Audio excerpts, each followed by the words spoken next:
Hey guys, welcome to academy of knowledge. So आज के podcast का टॉपिक है what is philosophy. Philosophy word सुनकर हमारे दिमाग में बहुत सारे क्वेश्चंस आते हैं और उन क्वेश्चंस के आंसर्स ऑफ कोर्स किसी के पास नहीं होते हैं, सभी के आंसर्स नहीं होते हैं, पर हम जनरली उन क्वेश्चंस को पूछ सकते हैं, उनके आंसर ढूंढने की कोशिश कर सकते हैं, जो कई बार मिल भी जाते हैं। बट एनीवेज, इस पॉडकास्ट का मेन गोल होगा कि फ़िलॉसफी को हम थ्योरी से हटकर रियल लाइफ में प्रैक्टिकली कैसे अप्लाई कर सकते हैं, क्योंकि मैंने काफ़ी लोगों से सुना है is just theory, and theory के आगे, थ्योरी या कह लो सब्जेक्ट, उसके आगे ये कुछ नहीं है, इसे रियल लाइफ में अप्लाई नहीं किया जा सकता।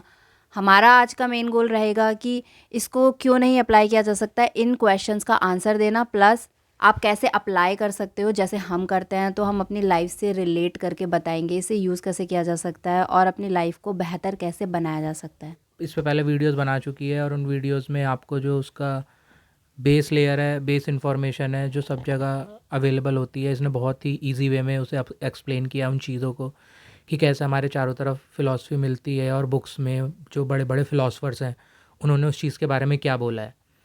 और आज हमारा यही जो पॉडकास्ट है, इस पॉडकास्ट में हम यही बात करेंगे कि ये जो चीज़ है आखिर रियल में क्या है। आई मीन टू से कॉन्टेक्चुअल या कॉन्सेप्चुअल इन्फॉर्मेशन की अगर हम बात करें तो हमें लिखे हुए शब्द मिल जाते हैं, लेकिन लिखे हुए शब्दों के साथ कई बार ये प्रॉब्लम हो जाती है कि हम उन्हें समझ नहीं पाते, और ख़ासकर फिलोसॉफिकल वे में जब लोग बातें करने लगते हैं और हम कहते हैं कि सिर्फ ये बातें हैं, क्योंकि हम समझ नहीं पाते हैं कि वो इंसान रियल में कहना क्या चाह रहा है और इस चीज़ की रियल लाइफ में एप्लीकेशन क्या है और रियल लाइफ में इस चीज़ को कैसे अप्लाई करके इससे फ़ायदा उठाया जा सकता है। और यही है, इसी पे आज हम आपस में बात करेंगे और ये पॉडकास्ट इसी के ऊपर है। तो सबसे पहले तो मैं ये बात करना चाहूँगा कि जो फ़िलॉसफ़ी है ना, लोगों के अंदर बहुत सारे मिसकंसेप्शन है पहले तो उस चीज़ को लेके कि फ़िलॉसफ़ी होती क्या है। आप फ़िलॉसफ़ी को सर्च करोगे हिंदी में दर्शन शास्त्र, या वैसे क्या होता है तो हाँ भाई फ़िलॉसफ़र्स होते हैं, फ़िलॉसफ़र सिर्फ बातें करते हैं और बातें लिख देते हैं। ठीक है, आप अपने चारों तरफ देखोगे आपको कोई फ़िलॉसफ़र नहीं देखने को मिलता, ना आपको न्यूज़पेपर में मिलता है, ना आपको टीवी में मिलता है। आपके चारों तरफ कोई फ़िलॉसफ़र की जॉब्स नहीं है। आप कॉलेज में जाते हो, स्कूल्स में जाते हो, वहाँ पे कोई फ़िलॉसफ़ी सब्जेक्ट नहीं होता। कहीं भी आप जाते हो तो ये चीज़ आपको सुनने को नहीं मिलती। इससे आप क्या जज करोगे? इससे आप यही जज करोगे कि भाई ये चीज़ जो भी है, ये कोई इतनी इंपॉर्टेंट चीज़ नहीं है। अगर होती तो सब जगह होती, सब जगह देखने को मिलती। नहीं है तो इसका मतलब नहीं है। फिर आप सर्च करते हो, आप थोड़ा बहुत कहीं देख लेते हो, मूवीज़ में, बुक्स में, या फिलोसफर्स के नाम सुन लेते हो। आप इंस्टाग्राम पे कोट्स देख लेते हो या कहीं और आप देखते हो। फिर आप यूट्यूब पे चले जाते हो और वहाँ पे सर्च करते हो। फिर आप सुनते हो कि फिलोसफर्स ने क्या किया, फिलोसफर्स ने बातें की। और जब फिर आप उनकी बातें सुनते हो तो आप कहते हो यार नाहिलिज्म जैसी बात आ गई, या दोस्तोयेव्स्की जैसी बात आ गई, या और जो फिलोसफर्स हैं सोक्रेटिस, एरिस्टोटल, उन लोगों ने जो बातें की वो बातें आ गई। फिर जब वो बातें आप सुनते हो और उनके अराउंड अपना हेड रैप करना चाहते हो तो आपको समझ में नहीं आता कि यार ये क्या है, इन बातों से क्या होगा, क्योंकि सिर्फ बातें ही तो है ना। इस बंदे ने ना तो मुझे कोई क्रिप्टो करेंसी में इन्वेस्ट करना सिखाया, ना इसने मुझे कोई शेयर मार्केट में ट्रेड करना सिखाया, ना इसने मुझे ये बताया कि भाई इस बिज़नेस में यहाँ से पैसे लगा और यहाँ से बना ले, ना ही इसने मुझे कोई कोर्स मैथ का, फिजिक्स का, केमिस्ट्री का, ना इसने मुझे फिजिक्स पढ़ाई। इसने कुछ नहीं किया। इस बंदे ने बातें की, और वो बातें भी कौन सी नॉर्मल बातें हैं जो हम लोग करते हैं कि भाई तेरी ज़िंदगी में अगर दिक्कत चल रही है तो कैसे दूर करेगा। जो मैं अपने दोस्त को बैठ के कोई दिक्कत में है तो उसको ऐसे ही समझा देता हूँ।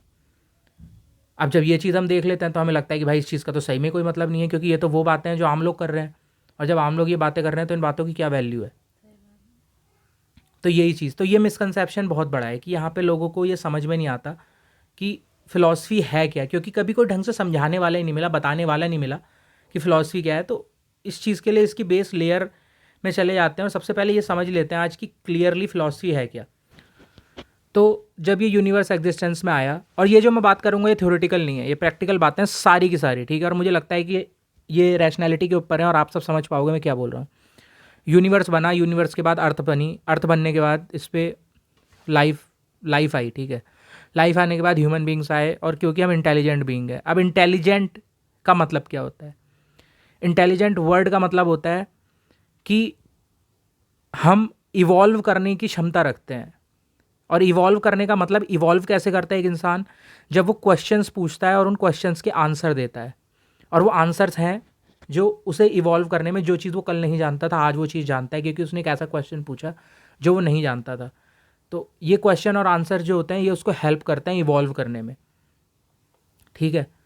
अब जब हम इस धरती पे आ गए तो क्योंकि हमारे साथ कोई मैनुअल नहीं आया, जैसे हम सब जब फ़ोन खरीदते हैं, टीवी खरीदते हैं, कोई भी चीज़ खरीदते हैं, कार खरीदते हैं, घर में छोटी सी चीज़ें भी हों, मिक्सर ग्राइंडर खरीदते हैं, हर चीज़ के साथ एक मैनुअल आता है, ठीक। तो मैनुअल में चीज़ें लिखी होती हैं कि भाई कैसे कैसे क्या करना है। आप स्कूल में भी जाते हो, कॉलेजों में जाते हो, वहाँ पे बुक होती है। तो जब आपका एग्ज़ाम होता है, उस एग्ज़ाम में जो क्वेश्चन होता है, जब आप उसका क्वेश्चन की डेफिनेशन क्या होती है, अगर मैं आपसे पूछूं कि मुझे क्वेश्चन की डेफिनेशन दो, क्वेश्चन का मतलब ये है कि ऐसा डेटा या इन्फॉर्मेशन जो मुझे नहीं पता और मैं उसके लिए किसी दूसरे से पूछता हूँ कि वो मुझे वो डेटा और वो इन्फॉर्मेशन प्रोवाइड कराए, ये होता है क्वेश्चन। अब आंसर क्या होता है? आंसर ये है कि अब वो इंसान जिससे मैंने इंक्वायरी की है उस इन्फॉर्मेशन और डेटा के लिए जो मेरे पास नहीं है, वो चीज़ मुझे प्रोवाइड कराएगा, वो मुझे वो इन्फॉर्मेशन और डेटा बता देगा। लेकिन अब यहाँ पे प्रॉब्लम ये आ जाती है कि क्योंकि जब मुझे पता ही नहीं था जो चीज़ मैं पूछ रहा था, क्योंकि वो इन्फॉर्मेशन और डेटा मेरे पास तो था नहीं, और अब उस बंदे ने दे दिया, तो अब मुझे ये कैसे पता चले कि वो सही है या गलत है? ये कैसे पता चलेगा कि वो सही है या गलत है? इस चीज़ के लिए अब ये सही और गलत पता करना ही फिलॉसफी है। रियल में तो क्योंकि हमारे जो एग्जाम्स होते हैं उसमें वो आंसर बुक में लिखा होता है, तो हम बुक में से वेरीफाई कर लेंगे। जैसा कि हम बोलते हैं कि हर जगह अगर किसी भी क्वेश्चन का आंसर मिला है तो गूगल पे तुरंत सर्च कर लो, मैच कर लो, अगर गूगल पे मैच हो रहा है तो ठीक है। वैसे ही सेम एग्जाम में अगर वो आंसर उस बुक से मैच हो रहा है तो टीचर आपको पूरे नंबर दे देगा, अगर वो उस बुक से मैच नहीं हो रहा तो वो आपको जीरो कर देगा। क्यों? क्योंकि वेरीफाइएबल नहीं है वो चीज़। अब जब हम इस धरती पे आ गए और हमारे साथ कोई मैनुअल नहीं आया, और क्योंकि हम इंटेलिजेंट बीइंग हैं और हमारे दिमाग में क्वेश्चन आएंगे क्योंकि हमें इवॉल्व करना है, और अब वो क्वेश्चन आ रहे हैं, लेकिन इन क्वेश्चंस के आंसर कहाँ से आए? क्योंकि जैसा मैंने बताया यहाँ पे कोई बुक तो है नहीं, जैसा हमें स्कूल और कॉलेजेस में पढ़ाया जाता है कि आप एग्जाम में आंसर लिखते हो, क्वेश्चन आया, क्वेश्चन का आंसर लिखा, उसके बाद उस आंसर को वापस जाके चेक कर लिया, मिला लिया, मिल जाए तो सही, नहीं मिला तो गलत। लेकिन अब जब हमारे पास जो क्वेश्चन आ रहे हैं उसका तो कोई मैनुअल आया नहीं इंसान के साथ, ह्यूमन जब इस धरती पे आए, अब लेकिन दिमाग में क्वेश्चंस आए जा रहे हैं, तो उनका आंसर कैसे मिले? और अगर वो आंसर हमने ढूंढ भी लिया तो वो सही है या गलत, ये कैसे पता चले? इस चीज़ का जो पूरा जो एनालाइजेशन है ना, ये चीज़ है फिलॉसफी। बाकी सारे सब्जेक्ट्स जो हैं वो इंसान ने बनाए। अगर हम बात करें फिजिक्स की, मैथ्स की, केमिस्ट्री की, कॉमर्स की, हर एक चीज़, नंबर्स हमने क्रिएट किए, ठीक है, केमिकल्स हमने क्रिएट किए, हमने उन्हें नाम दिया, हमने ग्रेविटी को नाम दिया, ये सारी चीज़ें एग्जिस्ट करती थी, लेकिन हमने इनको नॉमेनक्लेचर कर दिया और उसके बाद हमने सब्जेक्ट्स क्रिएट किए जो आज हम पढ़ते हैं, पैसा हमने बनाया, सारी चीज़ें। लेकिन फिलॉसफी ये थी, ये from the beginning of time exist कर रही है। ये इसको जस्ट कैटेगराइज हमने तब किया एंशियंट ग्रीस में, जब सॉक्रेटिस आए और ये लोग आए, इन लोगों ने जब इन चीज़ों को सोचना शुरू किया तो एज अ सब्जेक्ट इन लोगों ने इसको कैटेगराइज कर दिया और इसको बोल दिया फिलॉसफी, दर्शन शास्त्र। उसके बाद लोग इस चीज़ को पढ़ने लगे। या राइट, फिलॉसफी जो है वो बाकी जो सब्जेक्ट्स हैं उनकी मदर भी कहा जाता है फिलॉसफी को, क्योंकि वहीं से सारे क्वेश्चंस ओरिजिनेट हुए थे और उन क्वेश्चंस के बाद ही ये सब्जेक्ट्स जो हैं फ्यूचर में बनते चले गए एक के बाद एक। तो जैसे कि फ़िलॉसफ़ी के बारे में हम जानते हैं, ये एक बहुत ही कॉम्प्लिकेटेड फ़ील्ड या एरिया माना जाता है। मैं सब्जेक्ट नहीं बोलूँगी, मैंने पहले भी कई वीडियोज़ में बोला है, मेरे लिए it's more than a subject. Subject का मतलब होता है कि वो बस लिमिटेड है, थ्योरी में या एक बुक में फ़िट हो गया है, पर ये उस बुक से बाहर है, ये ज़िंदगी के बारे में है और यूनिवर्स के बारे में वास्ट है, बहुत वास्ट है। हम शायद हमारे कॉम्प्रहेंशन के बियॉन्ड है। इसी वजह से जितने भी पास्ट में भी फ़िलासफ़र्स आए थे वो लोग भी कभी किसी भी चीज़ का अल्टीमेट आंसर नहीं दे पाए। उसकी वजह यह है ना अल्टीमेट आंसर की, क्योंकि फिलोसॉफिकल क्वेश्चंस जो होते हैं, वो एक क्वेश्चन की बात कर लेते हैं कि वो एक कहानी है ना कि एक बार एरिस्टोटल और जो उनके साथी थे वो लोग एक घर में थे, रात भर वहाँ पे मतलब वो लोग रहे, और नीचे अस्तबल था, उसमें घोड़े बंधे हुए थे, और सुबह वो जो अस्तबल वाले लोग थे वहाँ पे वो लोग आए और उन्होंने देखा कि भाई ऊपर उस कमरे में मोमबत्तियों का ढेर लगा हुआ है पिघली हुई, कि मतलब ये लोग रात भर जग रहे थे, और रात भर जग रहे थे तो ये लोग कर क्या रहे थे। तो उन्होंने एरिस्टोटल से पूछा कि ये मतलब आप रात भर क्या कर रहे थे? उसने पूछा कि तुमने रात को खाना खाया था? उसने बोला हाँ। उसने बोला उसके बाद सो गए, अच्छी नींद आई? उसने कहा हाँ। तो उसने कहा, तो एरिस्टोटल ने कहा कि बस तुम लोगों की ज़िंदगी इतनी है, इससे आगे मत जाओ, मत सोचो कि हम क्या सोच रहे थे। उसने तो उसको और क्यूरियोसिटी होगी कि बता क्यों नहीं रहे। तो उसने कहा नहीं ना, बताओ ना, बताओ ना। तो उन्होंने बोला हम ये डिस्कशन कर रहे थे कि एक घोड़े के मुंह में कितने दांत होते हैं।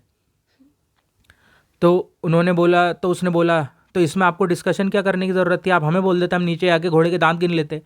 तो वो कह रहा बस तुम लोगों की यही तो दिक्कत है कि तुम्हें एक क्वेश्चन का सिंपल आंसर चाहिए होता है, सिंगल आंसर, लेकिन नहीं, जो डिबेट थी वो इस चीज़ पे थी कि आदर्श घोड़ा कैसे चुना जाए, ये कैसे पता चले कि कौन सा घोड़ा आदर्श है, वो 10 साल का है या 50 साल का है, ऐसा कोई घोड़ा जो कभी बीमार नहीं हुआ, ऐसा कोई घोड़ा जो कभी रेस में नहीं दौड़ा, या ऐसा घोड़ा जो सबसे तेज दौड़ता है। आदर्श घोड़ा किसे माने, ऐसा कौन सा आदर्श घोड़ा लें जिसके दांत गिन के हम कहें कि हाँ भाई ये जो है यही है आइडियल हॉर्स, और ये जो दांत की संख्या है यही है जो होती है सारे घोड़ों में। अब इस क्वेश्चन के ऊपर उन लोगों ने रात भर डिबेट की, और यही सेम चीज़ है जब फिलॉसफी में ये बात आ जाती है ना, जो कि आंसर नहीं होते। आंसर फिलॉसफी में कोई इसलिए नहीं दे सकता क्योंकि फिलॉसफी जो है वो इंडिविजुअलिज्म के ऊपर है। अगर फिलॉसफी में आप मुझसे ये पूछो what is the meaning of life, जो सबसे ज़्यादा डिबेटेबल क्वेश्चन है, आप मुझसे कहोगे इसका आंसर दे दो, नहीं दे सकता कोई, बिल्कुल नहीं दे सकता। क्यों? क्योंकि जो सबसे बड़ी वजह है ना इस क्वेश्चन के साथ, वो ये है कि जब आप पूछते हो ना what is the meaning of life, सबसे पहले तो एक लाइफ का मतलब क्या होता है? एक लाइफ का मतलब होता है लाइफ स्पैन, यानी कि एक टाइम। हर ह्यूमन बीइंग को एक टाइम मिलता है इस धरती पे लिमिटेड, जिससे वो जीता है। अब आप मुझसे कह रहे हो, इनडायरेक्टली आप मुझसे पूछ रहे हो कि what's the best way to spend this time, सबसे ज़्यादा प्रोडक्टिव वे क्या है इस टाइम को स्पेंड करने का, जो इस टाइम में अगर मैं करूं तो बाद में मुझे रिग्रेट ना हो कि मैं इसके अलावा भी कुछ कर सकता था। अब ये आंसर मैं कैसे दे दूं, या कोई भी फिलोसफर कैसे दे दे? क्योंकि हर इंसान अलग होता है, हर इंसान के एक्सपीरियंसेस अलग होते हैं, हर इंसान की ज़िंदगी अलग होती है, हर इंसान की चॉइसेस अलग होती हैं, हर इंसान की पसंद अलग होती है। तो उसके लिए उस क्वेश्चन का आंसर भी अलग होगा और वो उसे खुद ढूंढना पड़ेगा। एंड एज अ फिलोसफर्स, जो फिलोसफर्स ने किया, जो हम कर रहे हैं, हम आपको बस वो रास्ता दिखा सकते हैं, चलना आपको उस पर खुद पड़ेगा। इस बारे में मैं कुछ कहना चाहूँगी। जैसे कि बोला इसने कि लोगों के सामने यही क्वेश्चन पोज होता है what is the meaning of life, बिल्कुल। तो वो दूसरों से आंसर चाहते हैं। कई बार लोग इतने फ्रस्ट्रेट हो जाते हैं अपनी लाइफ से कि दूसरों के ऊपर शेड थ्रो करने लगते हैं या दूसरे को सुनाने लगते हैं कि हाँ तो तुम बताओ ना क्या मतलब है इसका, या जो भी है, और काइंड ऑफ नाहिलिस्टिक वे भी अपना लेते हैं बिकॉज उन्हें आंसर्स नहीं मिलते हैं। पहली बात तो ये, एज ही सेड, ये एक इंडिविजुअल के बारे में है। आपकी लाइफ अलग है, औरों की लाइफ अलग है, तो सबके लिए लाइफ की मीनिंग अलग अलग है। पहले तो आपको ये समझना होगा। सेकंड, जो क्वेश्चंस आपको बॉदर कर रहे हैं वो आपसे ही कनेक्टेड हैं। फर्स्ट ऑफ ऑल, कोई भी क्वेश्चन ऐसा नहीं है कि आपने रैंडम उठा लिया और उसका आंसर ढूंढने के लिए निकल गए। फ़िलॉसफी के अक्रॉस इंसान तभी आता है जब उसकी ज़िंदगी में या तो कोई ट्रेजेडी होती है या फिर कोई ऐसा इंटेंस मोमेंट आता है जब वो सोचने पे मजबूर हो जाता है कि ऐसा हुआ तो हुआ क्यों, और वो ज़िंदगी की गहराइयों में चला जाता है। तो इन शॉर्ट वो चीज़ उसकी लाइफ से कनेक्ट हो गई है, और जब लाइफ से कनेक्ट हो जाती है तब वो फ़िलॉसफी की तरफ अपना झुकाव करता है। एंड देन अब उसको क्वेश्चंस ढूंढने हैं, तो क्वेश्चंस पहले खुद के अंदर झांकने पड़ेंगे ना कि आपको आपकी प्रॉब्लम क्या है, वो क्वेश्चंस निकले कहाँ से, उनका ओरिजिनेशन कहाँ से हुआ है, तब आप उसके आंसर तक पहुँचोगे ना। लेकिन आप किसी और से बोल दो, सपोज करो मुझसे पूछो आप, हाँ तो मेरी लाइफ में तो ये दिक्कत है, तो तुम बताओ क्या है, मैं कैसे बता दूंगी तुम्हें कि तुम्हारी लाइफ की दिक्कत क्या है। जो इसने बोला ना कि जब इंसान ट्रेजेडी में आता है या जब इंसान का थोड़ा वक्त ख़राब होता है तब वो फिलॉसफी में आता है, उसकी वजह यही है कि आजकल हम लोगों को ये, जो हम अपनी प्रीवियस पॉडकास्ट और वीडियोस में बात करते हैं कि हम सबको एक रूल बुक दे दी है कि भाई पैदा होने से लेके एंड तक तुम्हें ऐसे ऐसे ऐसे करना है, ठीक है। और अगर तुम सब कुछ ऐसे ऐसे ऐसे करते रहोगे, तुम्हें पूरा एंड तक बता दिया है कि शुरुआत ऐसे करोगे तो एंड ऐसे हो जाएगा, तो तुम वो सब चीज़ें करते रहते हो। लेकिन जब आप वो रोड मैप जो है वो फॉलो कर रहे होते हो ना, और उसके बाद भी आपके साथ आपने सारी चीज़ें की जो जैसे लोगों ने बताया, आपने बिल्कुल सारी चीज़ें की, सारे रूल्स फॉलो किए, कभी कुछ गलत नहीं किया, कभी किसी रूल को ब्रेक नहीं किया, कभी कोई फालतू सवाल नहीं पूछे, कभी कुछ नहीं किया, लेकिन उसके बाद भी आपके साथ ट्रेजेडी हो जाती है, आपके पास साथ ऐसी चीज़ हो जाती है जो आपने कभी सोची नहीं थी, जो इक्वेशन में कभी थी ही नहीं। अब फिर वहाँ पे आपके पास क्वेश्चन आता है कि ये चीज़ आखिर हुई कैसे, क्योंकि दुनिया ने जो मुझे बताया था, सोसाइटी ने जो मुझे बताया था, मेरे साथ तो ये चीज़ होनी नहीं चाहिए थी, मैंने तो कभी सोची भी नहीं थी, ये चीज़ तो इक्वेशन में कभी थी भी नहीं, तो फिर ये हो कैसे गई। अब जब ये हो कैसे गई, जब आप ये पूछते हो तो आप सबसे पूछते हो, आप चारों तरफ देखते हो, कोई इसका आंसर नहीं दे पाता। अब इसका आंसर कहाँ मिलेगा आपको? क्यों? क्योंकि इसका आंसर मटीरियलिज्म में नहीं है, इसका आंसर चीज़ों में नहीं है। ये दुनिया आपको आंसर दे सकती है एब्सोल्यूट आंसर का मेरा मतलब इस अर्थ के बारे में, ये अर्थ एक है तो इस पे जो फिजिकल लॉज अप्लाई होंगे वो एक ही होंगे, और क्योंकि हम सब बहुत सारे लोग जो इस अर्थ पे रहते हैं तो हम सबके लिए वो लॉ सेम है, ग्रेविटी सेम है हमारे लिए, पानी सेम है, हवा सेम है, फैक्ट्स जो है ना वो फैक्ट सेम रहेंगे, नंबर सेम है, मैथ सेम है, फिजिक्स सेम है, केमिस्ट्री सेम है, ऑब्जेक्टिव रियलिटी है वो नहीं बस बदलेगी। वो नहीं बदलेगी। तो ये दुनिया सिर्फ हमें इन्हीं क्वेश्चंस के आंसर दे सकती है जो ऑब्जेक्टिव है, जो एब्सोल्यूट है, जो हम सबके लिए एक होंगे। लेकिन जब आप इंडिविजुअल क्वेश्चन पूछ लोगे ना कि भाई मैं खुश क्यों नहीं हूँ अपनी ज़िंदगी में, आप किसी से पूछ ले आके कि मैं खुश क्यों नहीं हूँ अपनी ज़िंदगी में। लोग क्यों ऐसा होता है कि जब लोग साइकोलॉजिस्ट के पास जाते हैं, मानसिक जो होते हैं बंदे, उनके पास जाते हैं कंसल्ट करने, तो वो लोग हर किसी से बात करके बिना उनका इश्यू सुने कोई दवाई नहीं देते। लेकिन एक जो डॉक्टर होता है, जो नॉर्मल डॉक्टर होता है, अगर आप उसके पास जाओगे और आप उसको बताओगे आपको खांसी बुखार है, तो वो लोग सबको सेम ही दवाई देते हैं। ऐसा क्यों है?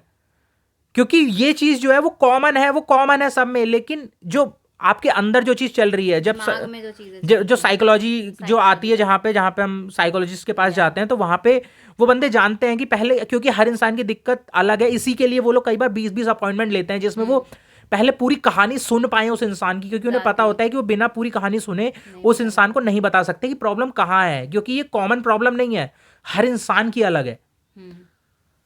और यही चीज है फिलॉसफी, कि जब आप ये क्वेश्चन पूछने लगो कि यार मैं खुश क्यों नहीं हूं, यार मैं ये चीज कर रहा हूं लेकिन इसमें मुझे मजा नहीं आ रहा, तो मैं ये कर क्यों रहा हूं, फिर आपको पता चलेगा कि आप ये क्यों कर रहे हो, आप पैसे के लिए कर रहे हो, क्योंकि आपको पैसा चाहिए। तो आपको फिर आप ये कहोगे तो अच्छा, अगर मैं ये चीज नहीं करूंगा मुझे पैसा नहीं मिलेगा तो मैं जिंदा नहीं रह पाऊंगा।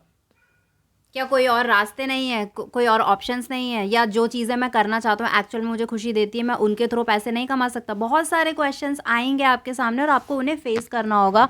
और मुझे ऐसा लगता है यही डिफ़िकल्ट पार्ट होता है जो लोग फेस नहीं करना चाहते हैं। मोस्टली लोग डिनायल मोड में रहते हैं, क्योंकि उनको पता होता है अगर वो इनवर्डली झांक लेंगे और खुद से क्वेश्चंस पूछेंगे तो उन्हें सच को फेस करना पड़ जाएगा, और सच बहुत ही डरावना होता है लोगों के लिए। इसीलिए वो अपने आंसर्स बाहर ढूंढते हैं या दूसरे लोगों से बोलते हैं कि मुझे बताओ क्या करना है क्या नहीं करना। बट सैडली कह लो या फिर मुझे जो लगता है ये अच्छी बात भी है कि लास्ट में आपको खुद के पास ही आना पड़ेगा, क्योंकि आपके सारे आंसर्स आपके ही पास हैं, किसी और के पास नहीं है। सेकंड, जो ऑब्जेक्टिव रियलिटी वाली बात की थी, बाहर सब कुछ ऑब्जेक्टिव हैं, जो फैक्ट्स हैं वो तो फिक्स्ड हैं, बट हम इंसानों की एज इंडिविजुअल एक अलग दुनिया होती है सभी की। हमारे दिमाग के अंदर जो दुनिया है वो हर एक इंसान की अलग है, क्योंकि हमारा पर्सपेक्टिव उसे एक दूसरे से डिफरेंट बनाता है। मैं वर्ल्ड को एक डिफरेंट व्यू में देखती हूँ, मेरे लाइफ एक्सपीरियंसेस के बेसिस पे वो पर्सपेक्टिव बना है। आप वर्ल्ड को डिफरेंट वे में देखते हो, जो आपके लाइफ एक्सपीरियंसेस के बेसिस पर बना है, और वो सब्जेक्टिव रियलिटी है जो हम सब बनाते हैं। वहाँ पे कुछ भी ऑब्जेक्टिव नहीं है। ये माइंडसेट वाला जो फैक्टर आता है कई बार, कि कुछ लोगों का माइंडसेट बहुत नेगेटिव होता है, वो हमेशा नेगेटिविटी के ट्रैप में फंसे होते हैं और उनसे पॉजिटिव कुछ भी नहीं सोचा जाता है। वहीं एक दूसरा इंसान होता है जो बहुत पॉजिटिव होता है, वो नेगेटिविटी होने के बावजूद भी हमेशा ब्राइट साइड पे फोकस करता है, तो वो उसका माइंडसेट है। आपको समझना होगा कि आप किस लेवल पे, जो आपकी सब्जेक्टिव रियलिटी है वो आपने किस लेवल पे बना रखी है। जैसे कि नाहिलिस्टिक होती है, या फिर पैसिमिस्ट होते हैं, ऑप्टिमिस्ट होते हैं, डिफरेंट डिफरेंट तरीके के लोग होते हैं, और उनकी ज़िंदगी उसी बेसिस पे बनती चली जाती है। देखो सिंपल बात बोलूँगा, ज़्यादा घुमाने फिराने का काम नहीं है, कि यहाँ पे फिलॉसफी में मैं भी वही जो बाकी लोग करते हैं आपके साथ, बातें इधर से घुमाई उधर से घुमाई और इधर लेके उधर लेके चले गए, क्लियरली कोई आंसर नहीं रखा। क्लियर आंसर यही है, आप अगर ये जानना चाहते हो कि ये चीज़ करने से क्या होगा, तो दूसरों की मत सुनो, दूसरे क्या बताते हैं मत सुनो, खुद करके देख लो एक बार, तुम्हें क्लियरली पता चल जाएगा कि तुम्हारे साथ क्या होगा। That's it. उसके अलावा कोई कुछ बोले, कोई तुम्हें आंसर नहीं दे सकता। तुम बिलीव करते हो उसके ऊपर, तो वो तुम्हारी गलती है कि तुमने बिलीव क्यों कर लिया, जब तक तुमने वो चीज खुद की नहीं। खुद करो, खुद सीखो, खुद जानो, उसके बाद बोलो दूसरे को। और क्योंकि ये दुनिया बदल रही है, हर किसी की कंडीशन अलग होती है, हर किसी के कॉन्टैक्ट्स अलग होते हैं, हर किसी की फाइनेंशियल कंडीशन अलग होती है, सारी चीजें अलग होती हैं। जरूरी नहीं है कि एक इंसान जिसके पास 100 करोड़ रुपए हैं वो एक बिजनेस करेगा तो वो सक्सेसफुल हो जाएगा, और एक इंसान जिसके पास 0 रुपए हैं वो अपना दिमाग लगा के बैंक से लोन लेके चीजें करेगा तो वो फेल हो जाएगा। नहीं, सही बात है। मोस्ट ऑफ द टाइम्स उल्टा होता है। जिस इंसान के पास 0 पैसे थे, क्योंकि उसके पास इतना पैशन था, उसके पास इतना इंटरेस्ट था, उसके पास इतनी मेहनत करने की क्षमता थी, उसका इतना विजन था, तो 99% वो लोग सक्सेसफुल होते हैं। और जिन लोगों के पास सिर्फ पैसा होता है और जो लोग सिर्फ अपना पैसा लगा देते हैं और पैसे के दम पे जो भी चाहें वो कर लेते हैं, वो फेल हो जाते हैं। इसीलिए फिलॉसफी में यही है जो मैंने आपको बोला ना, कि आपके दिमाग में क्वेश्चन आते हैं, यार मैं खुश नहीं हूँ, मेरे पास सब कुछ है, मैंने आज नई गाड़ी खरीद ली लेकिन फिर भी मुझे मज़ा नहीं आ रहा। पूछो ना क्यों नहीं आ रहा। नया फ़ोन ले लिया फिर भी मज़ा नहीं आ रहा, मैं ये जॉब, मुझे इस जॉब में बिल्कुल अच्छा नहीं लगता, मैं इस जॉब को छोड़ना चाहता हूँ। फिर इंसान कहते हैं कि जब उनसे पूछता है तो बता कि कब छोड़ेगा, फिर इंसान कहता है यार मुझे 20 करोड़ रुपए मिल जाए, मुझे 50 करोड़, मुझे 100 करोड़ रुपए मिल जाए, मुझे आज 100 करोड़ रुपए मिल जाए, मैं जॉब छोड़ दूंगा।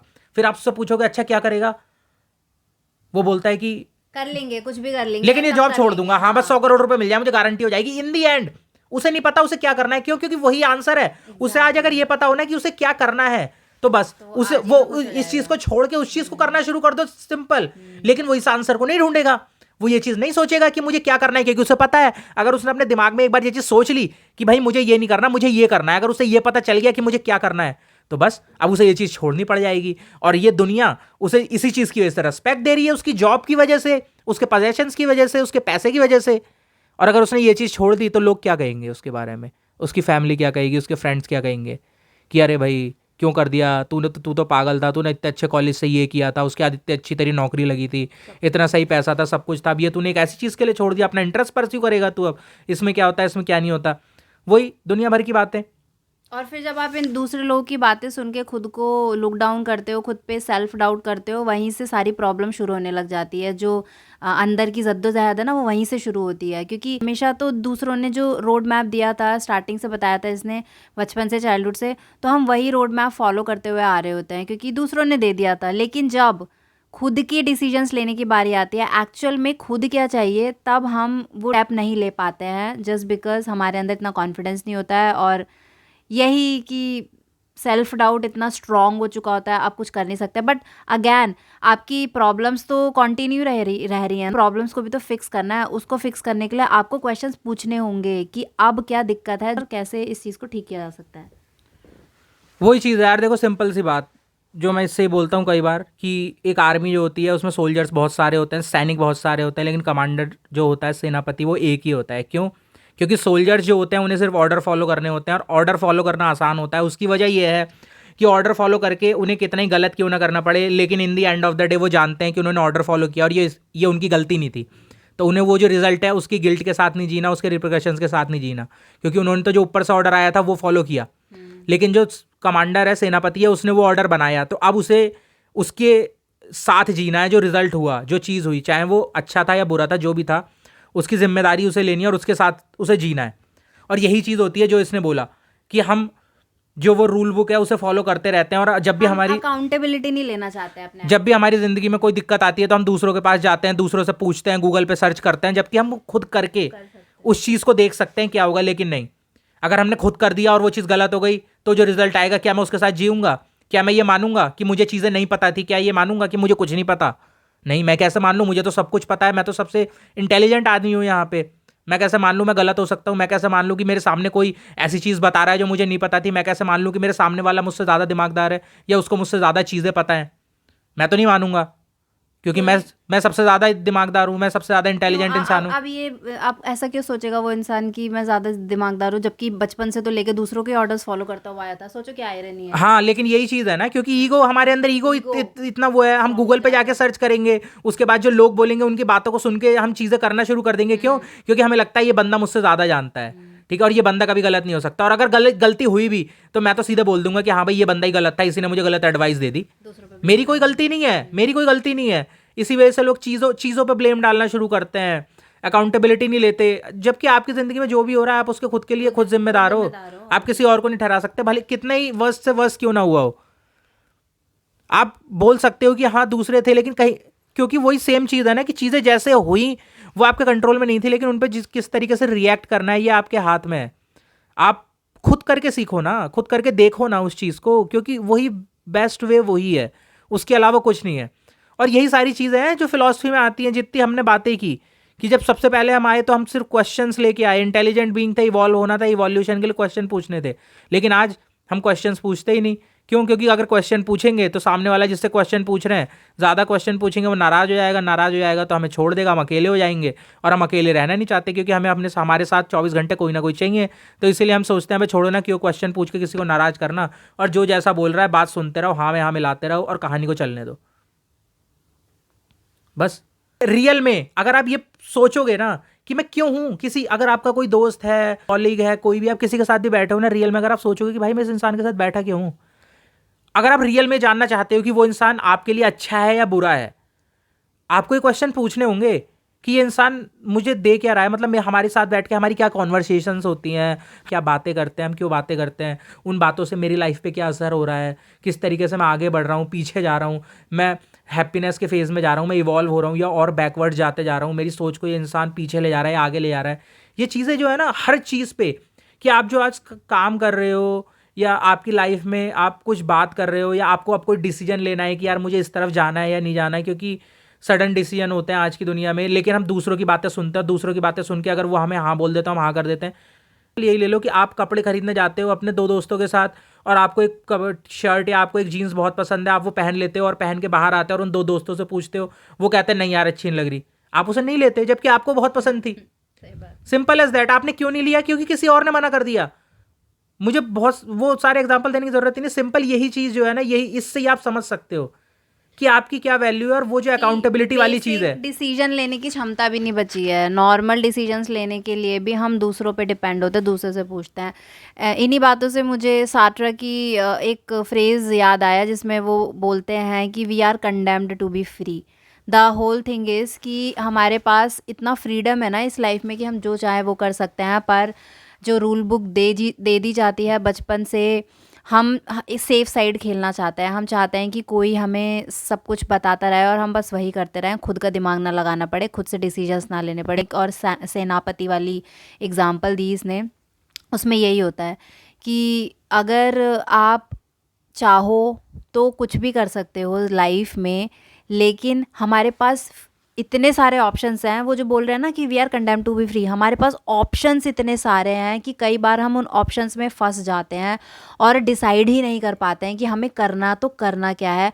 और उन ऑप्शंस से बचने के लिए हम वो रोड मैप ले लेते हैं। हम चाहते हैं कि इस खुद से दिमाग लगाना पड़े, इट्स बेटर कि जो दूसरे लोग बोल रहे हैं, जो दुनिया कर रही है वही कर लेता हूँ, कम से कम कन्फ्यूजन जो है और जो मेरा दिमाग ख़राब हो रहा है वो नहीं करना पड़ेगा। और अगर कर भी लिया तो उसके बाद कुछ बुरा होगा तो उसकी अकाउंटेबिलिटी, रिस्पॉन्सिबिलिटी मुझे ही लेनी पड़ेगी ना।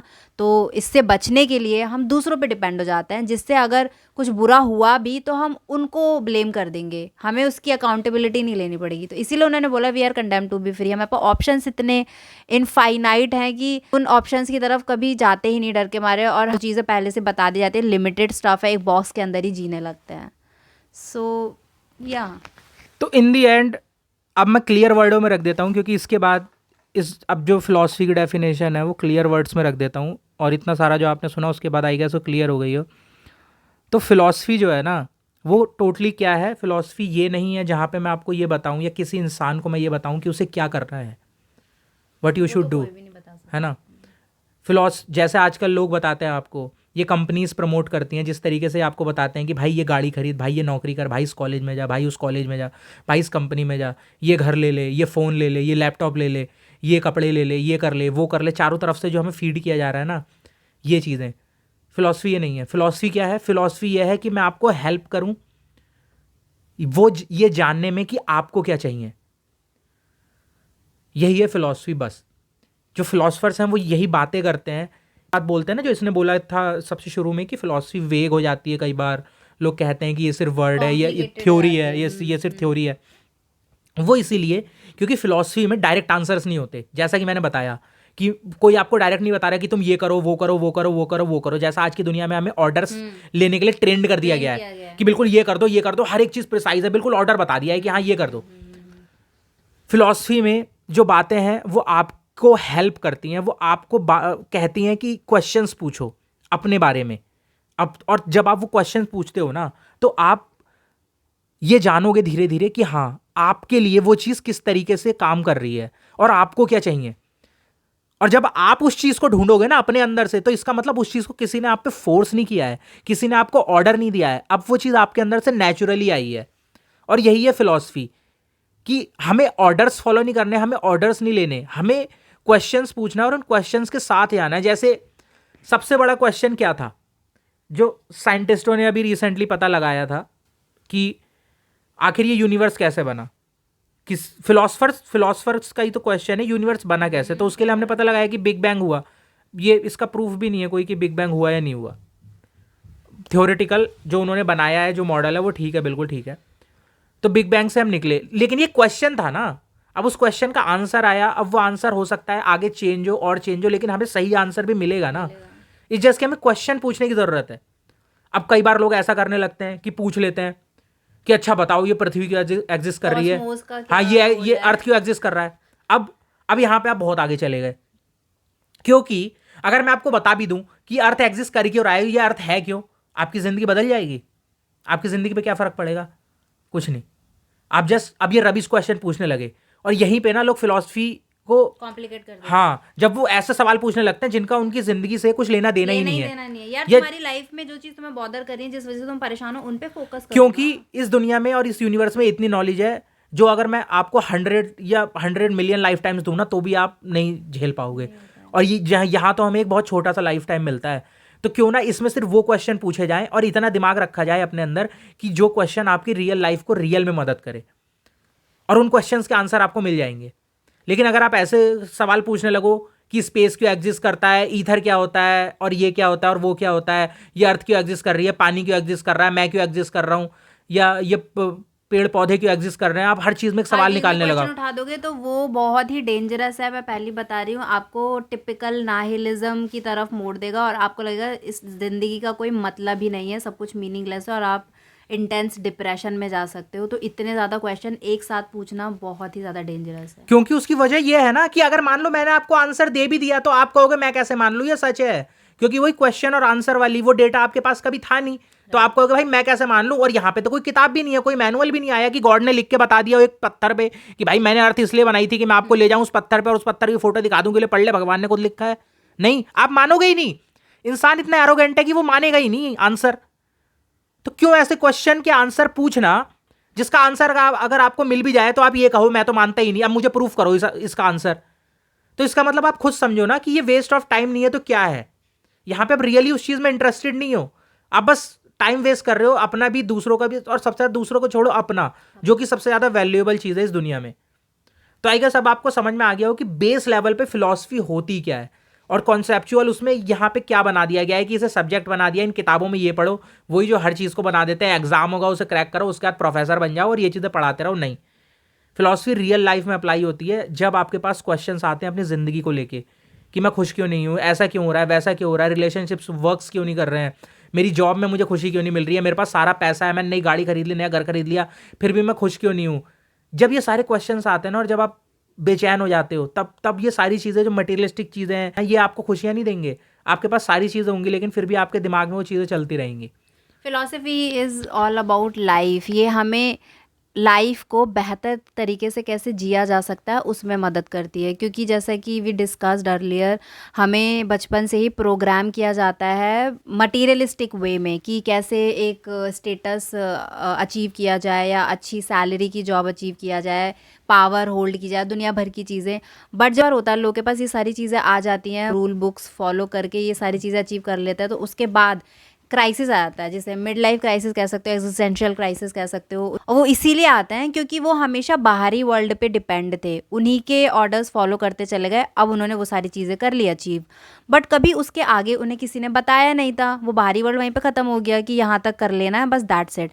But life goes on. अब उसके आगे की लाइफ की जर्नी आपको पता नहीं है, यू फील क्लूलेस कि इसके आगे क्या करना है, क्योंकि उसके आगे का रोड मैप किसी ने दिया ही नहीं। तो वो तब आपको सेल्फ रिफ्लेक्शन करना होता है।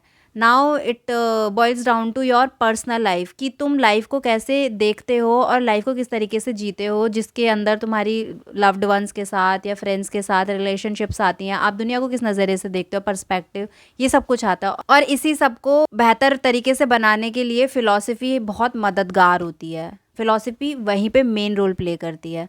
या फ़िलॉसफी, जैसे कि हमने बोला, कि थ्योरी के बारे में नहीं है। अगर आप सिर्फ कॉम्प्लिकेटेड फ़िलॉसफर्स के, उनकी थ्योरीज़ काफ़ी कॉम्प्लिकेटेड होती है कुछ फ़िलॉसफर्स की, उन्हें रटते जाओगे और किसी और को सुना दोगे और सोचोगे लोग आपकी तारीफ़ करेंगे, दिस एंड दैट, नहीं। वो थ्योरीज़ आपको समझनी भी होंगी कि उनका मतलब क्या है, और फिर उन्हें समझने के बाद आपको अपनी लाइफ में अप्लाई करना होगा, एक्शंस लेने होंगे। विदाउट एक्शंस फ़िलॉसफी, फिर सही बात है, सब्जेक्ट से ज़्यादा कुछ नहीं होगी, क्योंकि रट के एग्ज़ाम निकालना है किसी और को बस ये दिखाने के लिए कि मुझे इतना कुछ पता है, कोई फ़ायदा नहीं है अगर आप उसे खुद अपनी रियल लाइफ में अप्लाई नहीं करते हो। इसे अपनी लाइफ में भी अप्लाई करना शुरू करो। आप यहाँ इस चैनल पे भी जो भी वीडियोस देखते हो, वो मैं सिर्फ सब्जेक्ट के लिए नहीं पढ़ा रही हूँ कि कोई एग्ज़ाम क्रैक करना है, दिस एंड दैट, नहीं। वो इसलिए हैं कि अगर आप अपनी लाइफ में किसी पड़ाव पे हो, जूझ रहे हो, बहुत सारी चीज़ें होती है, सबकी लाइफ में अलग अलग टेंशन होती हैं, हमें नहीं पता है, तो एक गाइड की तरह है कि कैसे आप उस बुरे वक्त में भी हिम्मत ना हारो और वो आपकी मदद करे, मे बी आपको पर्सपेक्टिव दे या एक सहारा सा फील कराए। इस बारे में है philosophy. So yeah guys, this is the end. ये थे हमारे इसके ऊपर ओपिनियंस। अगर आपको कोई डाउट हो या कुछ क्वेश्चंस हो तो हमारे साथ कमेंट सेक्शन में शेयर कर सकते हो। Rest do follow us on Instagram as well. Future में आने वाली वीडियोस के साथ अपडेट रहने के लिए channel subscribe and bell icon press करना ना भूलें। Thank you so much for watching.